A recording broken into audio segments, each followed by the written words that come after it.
첫 열매라고 하는 표현이 자주 나옵니다.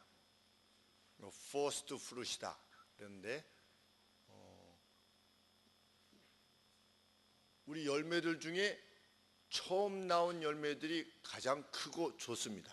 어렸을 때부터 보면 이렇게 나무든 아니면 벼든 이 제일 먼저 나오는 것이 가장 좋고 탐스럽고 빛깔도 아주 좋은데,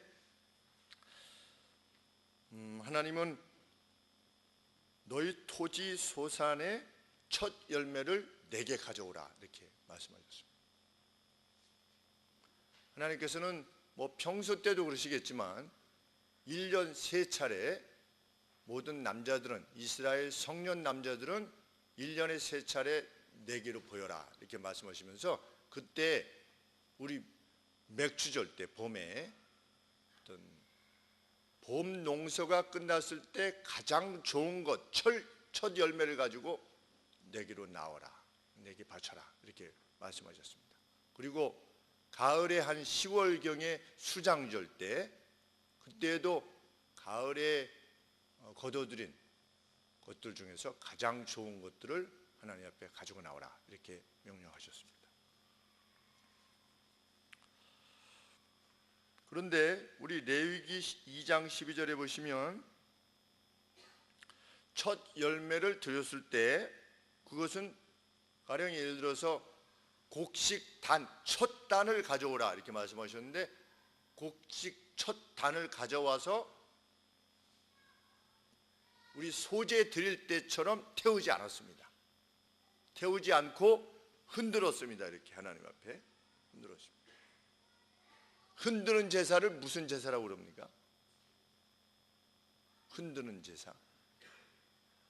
한자를 저도 잘 모르는데 성경에 보면 요제라 이렇게 표현되어 있습니다. 요제. 하나님 앞에 첫 단을 농부가 이렇게 가져오면 그것을 하나님 앞에 이렇게 흔드는 겁니다. 흔들고서 그것을 태우지 않았습니다.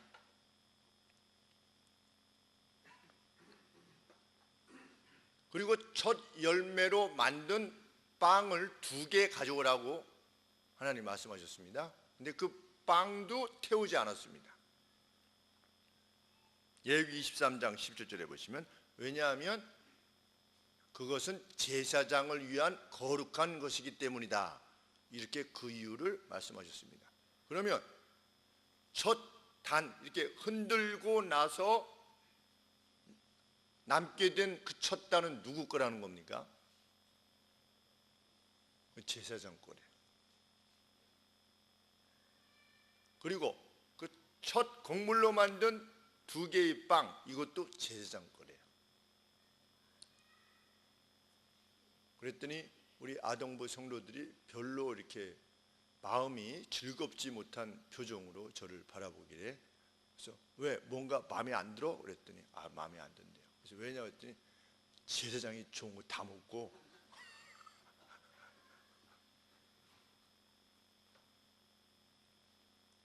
제사장이 좋은 거 다 먹는 것이 기분 나쁜 거, 그 누구의 마음이었을까요?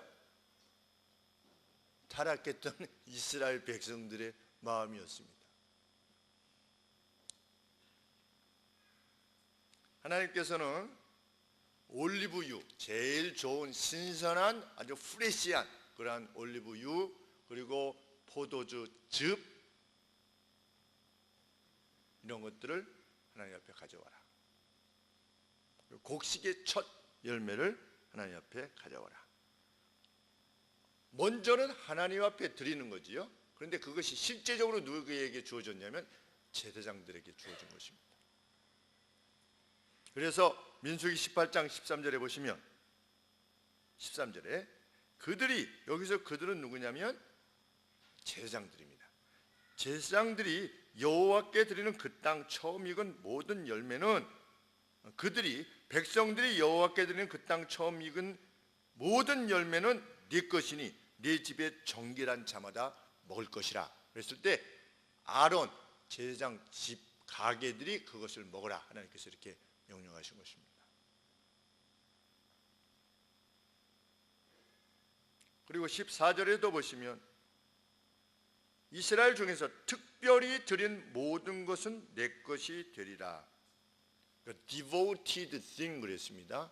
헌신되어진 그 어떤 것, 하나님 앞에 제가 이 마음으로 드리고 싶습니다 라고 해서, 하나님을 사랑하는 마음으로 드리고 싶습니다 라고 해서 하나님이 의무적으로 요구하지 않으셨는데도 불구하고 기쁨으로 드린 것이 있다면 그것은 제사장 너희가 취해도 가하다.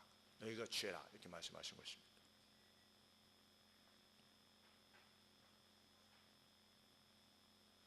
그 밑에 15절 말씀에 제사장 것은 이것만이 아니었습니다. 기분이 나쁘실지는 잘 모르겠지만 우리 잘 보시면 15절, 여호와께 드리는 모든 생물에 처음 나온 것은 사람이나 짐승이나 다 네 것이다 그랬습니다.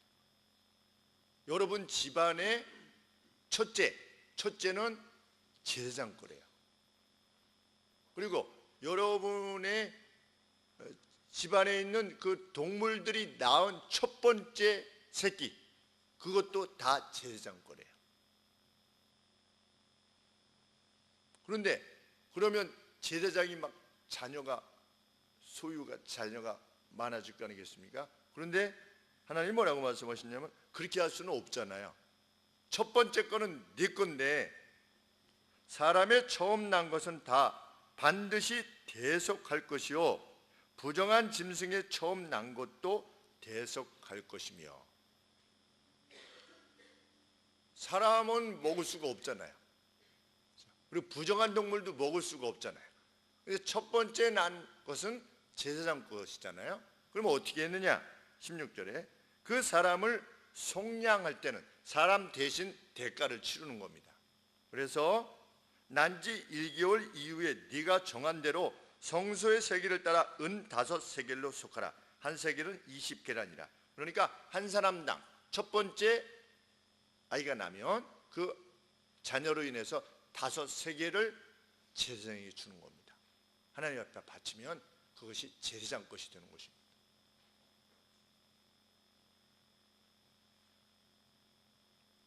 부정한 동물도 그렇게 해라. 그런데 17절 말씀에 오직 소와 같은 정결한 것에 처음 난 것이나 양의 처음 난 것, 염소의 처음 난 것은 속하지 말지니 그것들은 거룩한 즉 그걸 잡으라는 거지요. 그 피는 단에 뿌리고 그 기름은 불살라 여호와께 향기로운 화제로 드릴 것이지만 18절에 그 고기는 네게 돌릴지니 그랬습니다. 흔든 가슴과 우편 넓적다리 같이 네게 돌릴 것이니라. 그러니까 화목제처럼 화목제를 제사 드리면 남은 것을 이제 제사장이 취하도록 하셨는데 그 정결한 짐승을 잡아서 하나님 앞에 제사 드리고 나서 첫 번째 거지요. 드리고 나서 남은 고기를 네가 취해라. 그래서 그것도 제사장 것이 되었던 것입니다. 어떻습니까? 기분이 어떠십니까? 다행히 저는 제사장이 아니기 때문에 이런 말씀을 쉽게 할 수 있습니다. 목사는 제사장일 수가 없는 거지요. 가르치는 자, 말씀을 맡은 자로서. 물론 오늘날도 어떤 목사님은 11조는 다 제사장 거라고 그래가지고 다 가져가신대요. 저희 교단 내 어떤 목사님이 그런다고 그래서 제가 그 노회장 목사님이 되시는 저보다 3살 아래신데 노회장이 되시는 동기 목사님에게 그것을 노회에서 처리해야 되지 않겠느냐. 이게 말씀은 드렸지만 여하간에 아주 심각한 문제지요. 왜? 그래서 성경 말씀도 아니에요. 왜? 오늘 읽으신 우리 25절 이하에 제사장들을 도왔던 레위인들이 있었지요. 이 레위인들은 이스라엘 내에 48개의 성에 살면서 하나님의 일을 수종 들었습니다. 그 중에서 6개는 도피성이었고 42개의 성읍에 살면서 또 그 성읍에로부터 일정 영역까지는 레위 지파들의 땅이었습니다. 그래서 거기서 가볍게 뭣도 좀 길러 먹고 또 레위인들의 가축들을 기를 수 있도록 하나님께서 허락하셨는데 하나님께서 뭐라고 말씀하셨냐면 레위 지파는 이렇게 전 국토에 흩어져 살 수밖에 없었던 거죠. 다른 족속은 다 이렇게 모여서 살았는데 하나님의 일을 돕기 위해서 레위 족속들은 다 흩어져 살았으니 하나님께서 그 흩어져 살면서 너희를 위해서 수고한 이들을 기억해라, 이렇게 나머지 지파들에게 하나님께서 레위인들을 돌볼 것을 말씀하셨습니다. 그래서 누누이 하나님께서 말씀하실 때마다 너희 가운데 거하는 고아와 객, 나그네, 그리고 레위인들을 잘 돌아봐라, 이렇게 말씀하신 바 있습니다. 근데 하나님은 레위인들에게 무엇을 주셨는가? 26절 말씀에 너는 레위인에게 구하여 그에게 이르라. 내가 이스라엘 자손에게 취하여 너희에게 기업으로 준 11조를 너희가 그들에게서 취할 때에, 이스라엘 성도들이 11조를 가져왔을 때 그것을 누가 취했냐면 레위인들이 취했던 것입니다. 아까 이상한 분은 누구 거라고 해서 가져갔다고요? 제사장 거라고 해가지고 가져갔다고 하는데 본인이 제사장인지 레위인인지 헷갈리고 계시는 것 같아요. 그렇죠? 제사장도 아니고 레위인도 아닌데, 그래서 10의 1을 다 가져가신대. 근데 하나님께서 이렇게 말씀하셨죠.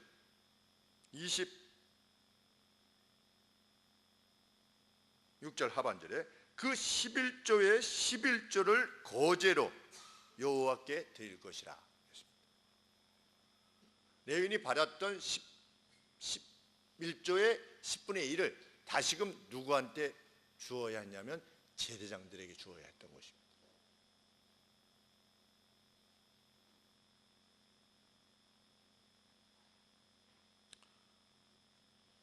우리는 이러한 하나님의 명령을 통해서 어떤 교훈을 받게 되는 것이겠습니까? 우리 제목이 뭡니까? 오늘 수고를 높이라. 그 누군가의 수고를 높이는 자가 되라. 무엇으로? 자신이 가지고 있는 가장 좋은 것으로 상대의 수고를 높이는 자가 되라 라고 하는 것을 우리에게 가르쳐 주시는 것이지요. 이러한 원리는 단지 제사장과 레위인들에게만 관계되어진 것이 아니라 그리고 구약의 명령에 의하면 탈곡하는 소 입에다가 뭐를 하지 말아라? 이걸 뭐라고 그러죠? 이걸 멍에, 멍에를 부착하지 말아라. 탈곡하는 와중에 소가 힘들어하니까 힘드니까 곡식을 먹으려 하겠지요. 그럴 때 곡식 주인은 먹는 게 아깝겠지요. 그래서 여기다가 못 먹게 우리나라도 하지 않습니까? 밭에 뭐 할 때 여기다가 집으로 만들어 가지고 이렇게 막아 놓았던. 근데 하나님은 그렇게 하지 말아라 이렇게 명령하셨습니다. 이것도 무슨 원리입니까? 수고를 높여라. 심지어 무까지도, 동물까지도, 동물의 수고에 대해서조차도. 그런데 후에 사도 바울이 그렇게 말씀하셨죠. 그게 소를 위한 거냐? 아니라는 거죠. 본질은 무엇이다? 너를 위하여 수고하는 자. 그것이 어떤 수고이든 내가 수고로움을 받게 되는 입장에 있는 사람이라면 그것을 높이는 자가 되라.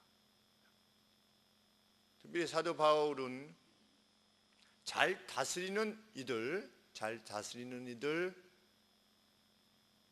가르침으로 또 설교로 잘 가르치는 당시의 장로들, 성경에서 말하는 장로와 지금의 장로는 다른 장로입니다. 성경의 장로는 목사와 같은 장로를 언급하는데, 그러니까 너희에게 설교로 또는 티칭으로, 그러니까 프리칭으로 티칭으로 너희를 잘 다스리는 자를 배나 존경할 자로 알아라 이렇게 말씀하셨습니다. 그러니까 그들의 수고를 기억해라. 무엇으로? 가장 좋은 것으로, 첫 열매로. 우리가 밥을 했을 때도 누구를 위해서 제일 먼저 뜨는가? 아빠를 위해서, 아버지를 위해서 제일 먼저 뜨죠, 집에서. 그것처럼 가장 좋은 것으로 상대가 누구이든 그 수고로움을 인정하는 사람이 되라. 이것이 성경의 가르침입니다.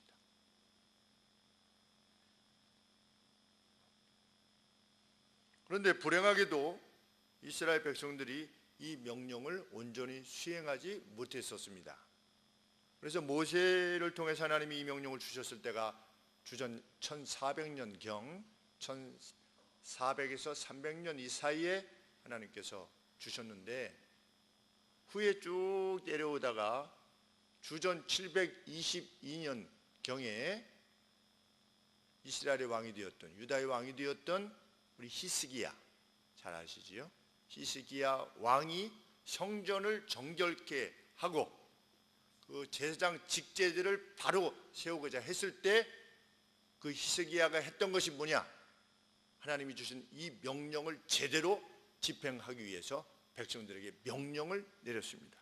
그것이 우리 역대하 31장 10절인데 한번 보시겠습니다. 그러니까 모세 때부터 거의 700년이 지난 다음에 히스기야 왕이 이 명령을 기억한 것입니다. 역대하 31장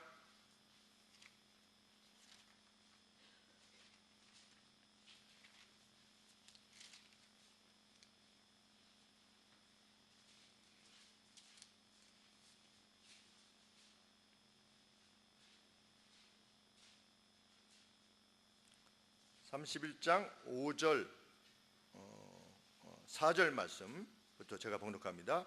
또 예루살렘에 거한 백성을 명하여 제사장들과 레위 사람들의 음식을 주어 저희로 여호와의 율법을 힘쓰게 하라는지라. 왕의 명령이 내리자 곧 이스라엘이 곡식과 포도주와 기름과 꿀과 밭의 모든 소산의 처음 것을 풍성히 드렸고 또 모든 것의 11조를 많이 가져왔으며 유다 여러 성읍에 거한 이스라엘과 유다 자손도 소와 양의 11조를 가져왔고 또 그 하나님 여호와께 구별하여 드릴 성물의 11조를 가져왔으며 그것을 쌓아 더미를 이루었는데 3월에 쌓기를 시작하여 7월에 마친지라. 히스기야와 방백들이 와서 더미를 보고 여호와를 송축하고 그 백성 이스라엘을 위하여 축복하니라.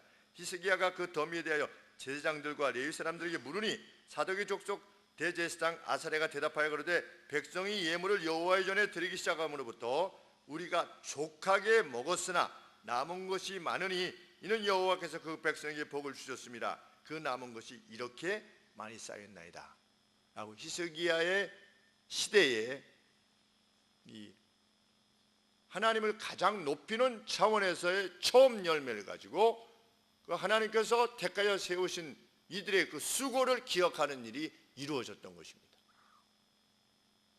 약 700년이 지나서. 그런데 그것이 다시 망가지기 시작했다가 주전 593년 에스겔 선지자가 활약했던 때인데 이때로부터 약 130년 뒤지요.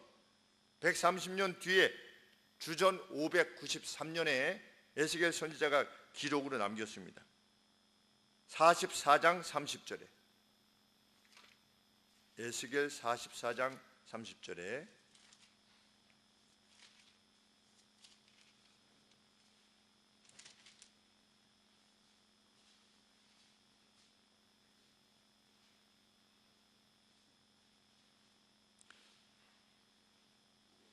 (29절부터) 제가 봉독하겠습니다. 그들은 소제와 속죄제와 속건제의 제물을 먹을지니 이스라엘 중에서 구별하여 드리는 물건을 다 그들에게 돌리며 또 각종 처음 익은 열매와 너희 모든 예물 중에 각종 거제 제물을 다 제사장에게 돌리고 너희가 또 첫 밀가루를 제사장에게 주어 그들로 내 집에 복이 임하도록 하게 하라. 주전 593년 경에 에스겔 선지자를 통해서 하나님이 다시금 이스라엘 백성들을 권하신 것입니다. 근데 593년인데 남유다가 586년에 멸망했습니다. 그럼 약 몇 년 차입니까? 약 7년 뒤에 에스겔 선지자가 사역을 시작한 지 7년 뒤에 남유다가 멸망한 것입니다. 그런데 하나님께서는 593년이면 이미 바벨론이 주전 606년에 1차 침공을 했었습니다. 그러니까 벌써 그 죄악으로 인한 벌을, 징계를 하나님이 시작하셨고 에스겔 선지자를 통해서 또 그 죄에 대해서 말씀하시고 돌아올 것을 이렇게 선언하셨지만 이스라엘 백성들이 돌아오지 않은 것입니다. 우리 예배 시간에 들어오면 안 됩니다. 어른 예배 시간 때는 앞으로 안 들어오게 되기를 바랍니다.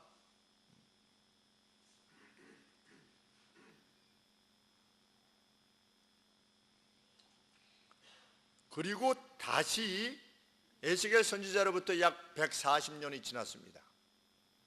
586년에 남유다가 느부갓네살 바벨론에 의해서 사로잡혀갔지요. 바벨론으로 사로잡혀갔습니다. 그래서 정권이 또 변해가지고 페르시아 제국이 됐습니다. 그래서 주전 445년이 되었습니다. 그러니까 에스겔 선지자로부터 약 140년이 지난 겁니다. 제일 처음에 주전 722년 히스기야, 1400년 전에 모세를 통해서 받았는데 이 명령을 700년 뒤에 히스기야가 그 무너진 것을 다시 회복시켰었는데 또 140년 뒤에 또 망가졌던 거지요. 그래서 에스겔 선지자를 통해서 하나님이 말씀하셨고 조금 돌아올 것 같았는데 돌아오지 않은 상태로 멸망했습니다. 그래서 사로잡혀갔지요. 사로잡혀간 445년에 느헤미야가 하나님의 뜻을 쫓아서 다시금 사로잡혀갔던 이스라엘 백성들을 데리고 예루살렘으로 귀환했습니다. 귀환해서 행한 것이 뭐냐? 느헤미야 10장 35절,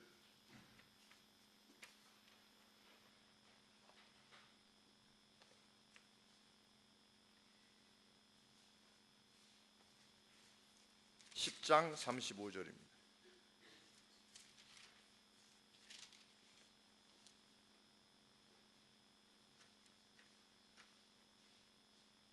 해마다 우리 토지 소산의 만물과 각종 과목의 첫 열매를 여호와의 전에 드리기로 하였고 또 우리의 맏아들과 생축의 처음 난 것과 우양의 처음 난 것을 율법에 기록된 대로, 아까 민수기서에서 말씀하고 있는 우리 하나님의 전으로 가져다가 우리 하나님의 전에서 섬기는 제사장들에게 주고 1000년 지나서입니다. 이 명령을 받은 뒤 1000년 지나서 또 처음 익은 미래 가루와 거제물과 각종 과목의 열매와 새 포도주와 기름을 제사장들에게 가져다가 우리 하나님의 전 골방에 두고 또 우리 물산의 11조를 레위 사람들에게 주리라 하였나니 이 레위 사람들은 우리의 모든 성읍에서 물산의 11조를 받는 자임이며 레위 사람들이 11조를 받을 때에는 아론의 자손 제사장 하나가 함께 있을 것이요 레위 사람들은 그 11조의 10분의 1을 가져다가 우리 하나님의 전 골방 곧 곳간에 두되 곧 이스라엘 자손과 레위 자손이 거지로 드린 바 곡식과 새 포도주와 기름을 가져다가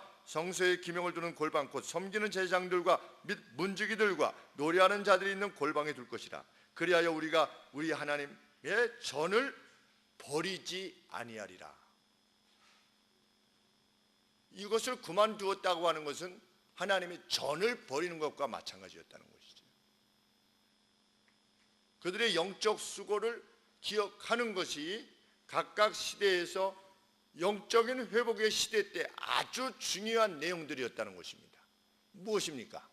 영적 수고를 기울이는 이들의 모든 수고를 기억하는 것입니다. 무엇으로? 첫 열매로 기억하는 것이죠.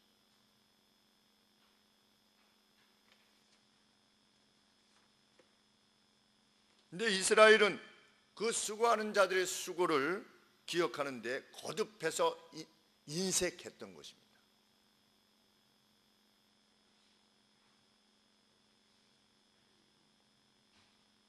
수고하는 자들의 수고가 갚아지도록 하는 것, 그것은 하나님의 뜻입니다. 자녀들을 영적으로 기르고 계시는, 우리의 자녀들을 영적으로 기르고 계시는 교회 주일학교 선생님들의 수고를 기억하는 것은 학교 선생님들의 가르침 이상으로 높임을 받아야만 되는 것이 분명합니다. 아무런 대가도 없이 주일날 우리가 편히 쉬고 좀 여유를 가지고 나오는 그 시간에 우리 선생님들은 아침 8시경에 일어나서 준비해서 교회로 오셔서 우리 자녀들을 돌아보십니다. 그 영적 수고에 우리는 관심을 기울여야 되고 격려해야 되는 것이 분명합니다. 그것이 하나님의 뜻이기 때문입니다.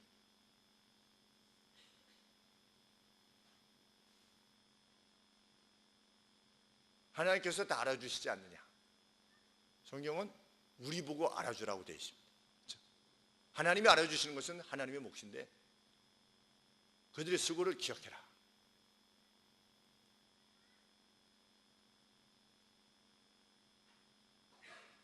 우리 디모데서에 보면 60세 이상 된 과부를 돌아보라는 말씀이 있습니다. 과부의 명부에 올려라. 그리고 그들이 젊었을 때 행했던 그 수고들을 기억하는 에베소 교회가 되게 하라 라고 디모데에게 사도 바울이 언급하고 있습니다. 젊은 날의 그 수고를 기억해라. 우리 신천지는 60살 이상 되면 관심이 없대요. 뭐 들어오든지 나가든지 관심이 없대요. 왜? 써먹을 수가 없으니까. 그런데 60살 넘어도 무슨 기업을 가지고 있다든지 그러면 아주 철저히 보호한대요. 못 나가게끔 막고. 그런데 60살 넘으셨는데 아무것도 없고 재산도 없고 회사도 없고 아무것도 없다. 그럼 뭐 나가든지 말든지 관심이 없대요. 근데 우리 교회는 달라야 되는 거죠. 젊은 날 수고하셨던 그 수고와 애씀, 헌신 이런 것들을 기억해라.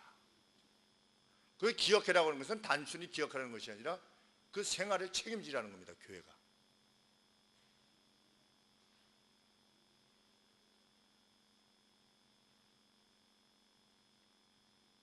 우리가 전에 저쪽 교회에서 이쪽으로 올 때 한 7천만 원 정도를 참 수고하고 헌신해 왔던 성도가 어려움을 겪었을 때 결정을 해서 그들이 재기할 수 있도록 이렇게 우리 보상금에서 제공할 수 있었던 것은 그것은 과연 성경이 우리에게 요청하는 바와 일치하는 것이라 믿습니다.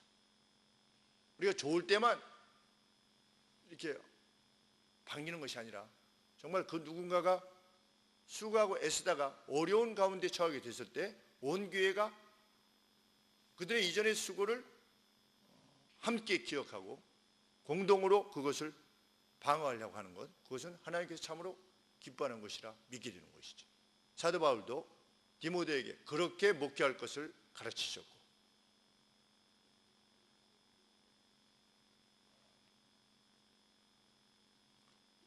우리는 이러한 원리가, 수고하는 이들의 수고를 기억하는 이 원리가 단지 영적인 것에만 관계되어지는 것이 아니라 그 이상으로 나아가야 됨을 느끼게 됩니다.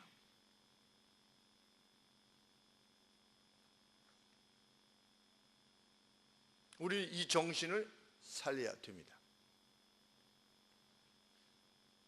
이 사회에서 그 누구라도 열심히 수고하여서 살려고 하는 이들이 있다면 그들이 열심히 수고하여 살 수 있도록 하는 그 방향으로 우리가 함께 힘써주고 우리의 것으로 주고 그러한 정책에 같이 동조하고 표를 던져주는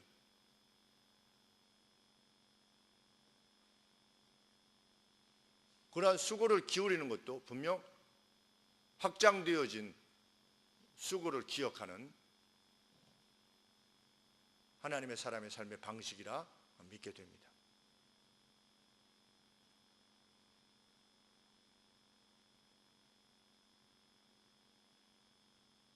저희 후배 되시는 분이 아침 7시부터 저녁 9시 반까지 월화수목금 일하시고 그 다음에 토요일 날은 오후 6시까지 일하시는 그러한 일을 하시는데 한 달에 150만 원을 받으신대요. 아침 7시부터 저녁 9시 반까지 월화수목금. 어떻게 그렇게 되느냐 했더니 그게 최저 임금을 적용했을 때 그렇게 되느라. 그 이야기를 들을 때 참 마음이 답답하십니다. 아주 답답합니다. 일주일 내내 성실하게 노력하고 애썼는데 수고했는데 그렇게 수고하는 것으로 한 사람이 생애를 만족스럽게 넉넉하기는 못한다 할지라도 조금 불편하게 살 수도 없다면 무엇인가 우리는 함께 기도해야 되는 나라가 아니겠는가.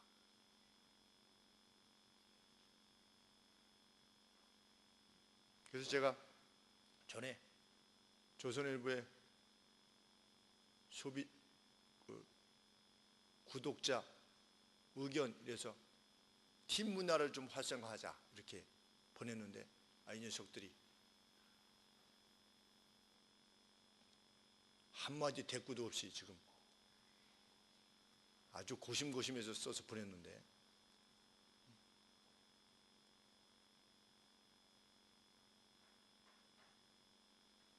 누군가가 좀 그들의 수고에 대해서 고마워하고 그것을 실질적으로 돕는 그 조그만 일들을 해 나가면 마치 미국 사회에서 가난한 노동자들이 불법 이민자들이 우리도 1970년대 불법 이민자들이 많지 않았습니까? 미국으로 갔던 우리 같은 우리 어머니 아버지들 가셔서 불법 체류를 하면서 한 시간에 $1 받고 800원 받고 제가 94년부터 97년까지 3년 동안 있으면서도 그때에도 멕시코 불법 이민자들이 한국 식당에서 1시간에 일부를 받고 일하는 것을 들었습니다. 악한 것이죠.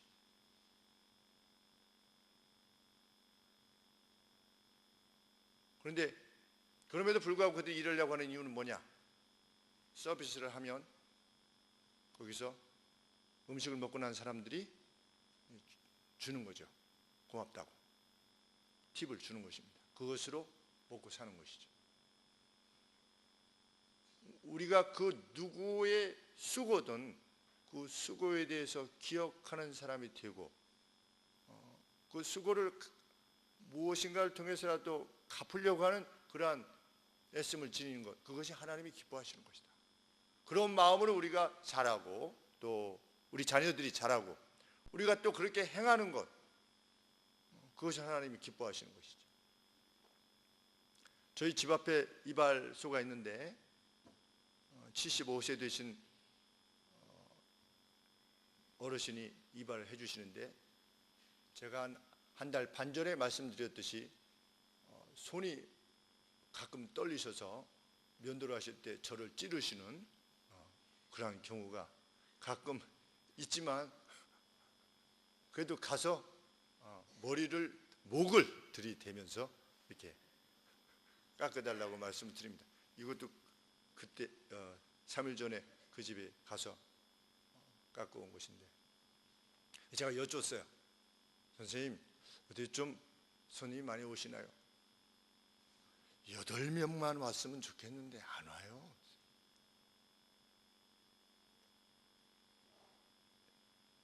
8명이면 77에 49, 49,000원, 5만 원이잖아요. 5만 원.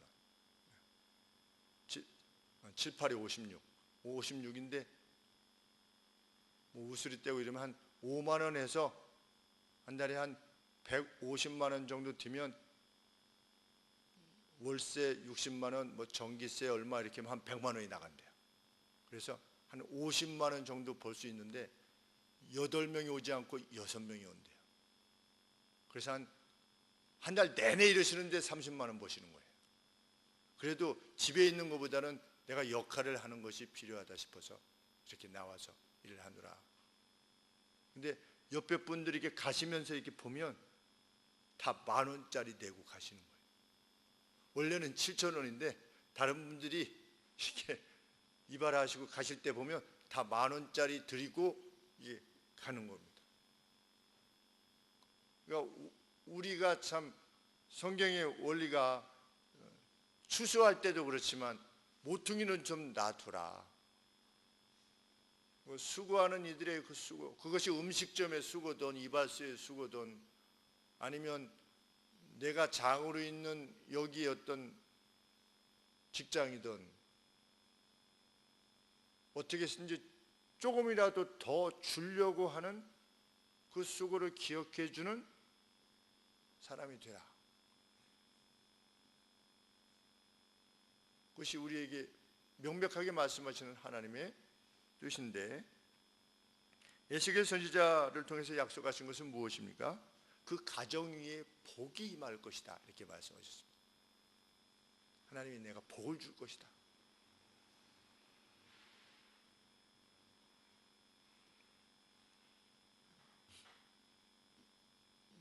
미국에 있을 때 차가 고장 나가지고 이렇게 검사소에 가서 메카닉한테 가가지고 조사를 했는데 1시간에 네이버 차지가 얼마여서 얼마를, 뭐 고친 건 하나도 없어요. 그런데 얼마를 내는 거죠. 저는 그게 정당하다는 생각이 드는 것입니다. 1시간 동안 고친 건 아니지만 이러이러한 문제가 있습니다라고 점검해 준 거잖아요. 1시간을 일한 거잖아요, 그 사람으로서. 근데 우리나라 카센터는 어떻습니까? 차가 이상해서 하는데 이것이 이래서 이렇습니다. 그러면 그래요? 오래 이게 해가지고 문제를 파악했어요. 그런데 여기가 문제에서 이거 고쳐야 되겠습니다. 그러면 알겠어요. 그럼 그냥 가잖아요. 뭐 고친 거 없으면 뭐 하나도 나사라도 하나 이렇게 박아주면. 근데 우리 의사 선생님들도 마찬가지고 어떤 문제가 와서 상담을 해줬을 때 주사라도 하나 놔줘야지 내가 먼저 뭐가 이렇게 좀 치료를 받았다고 해서 돈을 내는 거에 대해서 별 이상하게 생각 안 한대요. 내가 주사를 맞았으니까. 근데 주사 맞은 거는 없이 그냥 말로 선생님이 이래서 이런 문제 같으니 이게 큰 병원으로 가셨으면 좋겠습니다. 이렇게 해서 차지를 하면 뭐 해준 게 뭐가 있는데 이 돈을 내냐는 거지요. 그래서 우리 이정준 집사님도 무슨 다른 교회나 뭐 어디 가서 음양 좀 봐주십시오. 그러면 가는데 기름 들지요. 오는데 기름 들지요. 여기서 일을 못하니까 시간이 있지요. 그러면 가면 뭐 진단을 받는데 요건 이렇게 놓고 요건 이렇게 했으면 좋겠습니다. 앰프는 이렇게 하고 이렇게 했으면 좋겠습니다. 라고 하면 어떻게 해야죠? 그쪽에서 온 것에 대해서는 어떻게 해야 됩니까? 그 수고로움을 이게 문제구나 라고 했을 때 지급을 해야 되는데 우리나라는 그런 경우가 거의 없대요.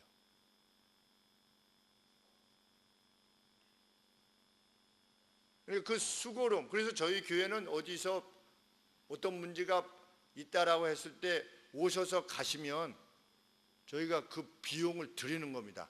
뭐 이렇게 고치지 않았다 할지라도 여기가 문제군요 라고 했을 때 그분이 왔다 가시면 뭐 견적을 낸다든지 이럴 때 하면 적어도 이 휘발유 가격은 값은 줘야 된다는 거예요. 왔다 갔다 해서.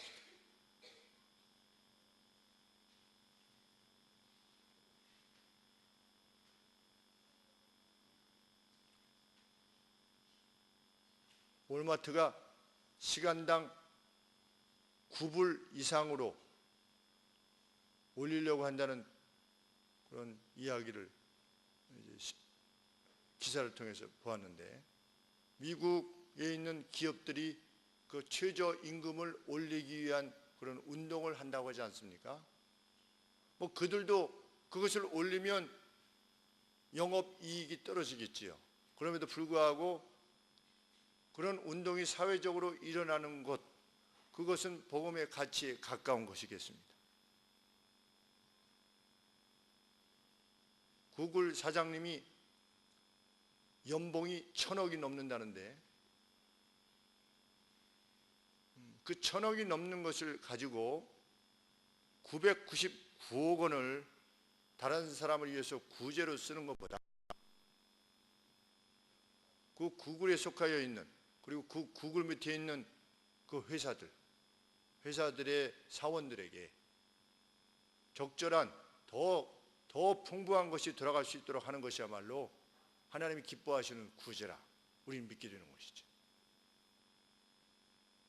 저크버그가 99%를 환원시킨다고 하는데 나중에 후에 구제로서 하는 것이 아니라 가장 좋은 구제는 무엇입니까?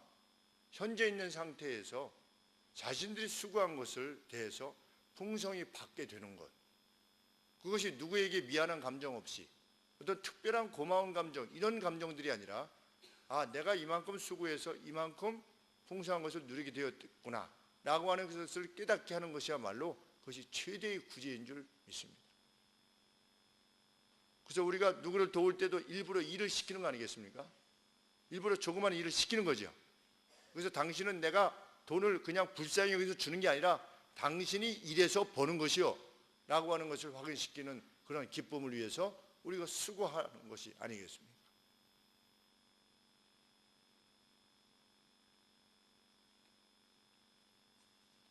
나와 함께하는 이들이 조금 더 가져갈 수 있도록, 그리고 그들의 수고를 기억해 줄 때 그 기뻐하는 기쁨을 내 마음의 목표로 삼아서 하루하루 사느라면 하나님의 약속은 그 가정을 복 주시겠다라는 것입니다. 정말 이 스승의 날이라고 하는 이 스승의 날에 우리가 그 수고를 높여야만 되는 분들이 누군가에 대해서 다시 한번 생각해 보며, 더 나아가서는 나라를 이끌어가는 정치인들에 대해서조차도, 경제적 수장들에 대해서도 그들 나름대로는 수고하고 있을 것이라고 하는 그 마음을 지니는 것이 정말 예수님을 잘 믿는 그리스도인이라 믿습니다. 늘 감사해야 하며 고마워하는 그 마음이 열매 맺는 우리 하늘소망교회 성도님들이 되시기를 소원합니다. 기도하겠습니다.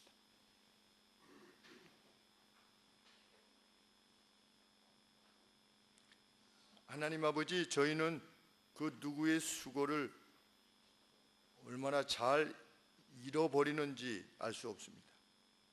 또 자주도 있습니다. 하나님, 먼저는 우리를 기르시기 위한 부모님들의 수고를 잊고, 또 저희를 길러주었던 선생님들, 영적 수고를 기울였던 이전의 목사님들, 또 장로님들, 저희들이 자랄 때 주일학교 선생님들, 그리고 더불어 살아가는 이 사회의 모든 구성원들이 각각의 수고로 저희로 하여금 오늘을 살게 한다는 사실에 대해서 얼마나 쉽게 있는지 알 수 없습니다. 하나님,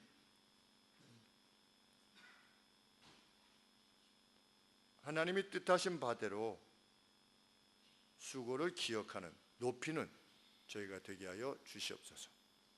그것이 마음으로부터 만이 아니라 아버지 그 마음이 표현되어지는 그런 그 뛰어남이, 성숙감이 저희들 삶 가운데 있게 하여 주시옵소서. 나의 수고를 다른 사람들이 몰라주는 것에 대해서는 많이도 슬퍼하는 저희들이, 다른 사람들의 수고를 몰라주는 일에 있어서는 무정해 버리는 그러한 일이 없도록 하나님께서 인도하여 주시옵소서. 특별히 교회를 위하여 수고하고 애쓰는 이들의 수고에 먼저 관심을 기울이고, 예배를 돕기 위하여 애쓰는 모든 이들의 그 애씀을 격려하며 위로하는, 높이는 저희 교회가 될 수 있도록 도와주시옵소서. 우리의 자녀들 역시 자신들이 속하여 있는 가정과 교회와 또 학교, 이 사회를 밝은 눈으로, 감사한 눈으로 바라볼 수 있도록 저희가 교육하고 지켜보도록 하게 하여 주시옵소서. 하나님, 연약하여 계신 성도님들을 또 이렇게 한 분 한 분씩 회복시켜 주셔서 진실로 감사를 드리옵나이다. 하나님, 더욱 힘을 얻어서 주님 기뻐하신 일 많이 감당할 수 있도록 도와주시옵시고, 특별히 우리 지병철 성도님을 주께서 기억하여 주시사 하나님 속히 퇴원하셔서 저희와 함께 예배드릴 수 있도록 도와주시옵소서. 또 보이지 않는 성도들 누구누구 계신지 저희들이 서로를 돌아보아 찾게 하여 주시고, 아버지 간절한 기도로 그들의 영혼을 도울 수 있도록 도와주시옵소서. 이 나라를 주께서 기억하시고, 실로 우리는 하나님께서 어떻게 이 땅을 이끌어 가실지 알 수 없지만 하나님 위정자들의 마음을 붙잡아 주시옵소서. 합력하여서 선한 것을 향해서 나아갈 수 있도록 하나님 그들 마음을 붙잡아 주시옵시며, 특별히 남북한 간의 갈등이 고조되지 않도록 아버지 도와주시고, 평화가 이어질 수 있도록 하나님 그러한 여건을 주께서 친히 열어 주시옵기를 간절히 소원합니다.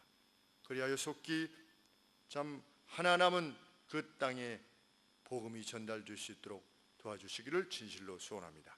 예수 그리스도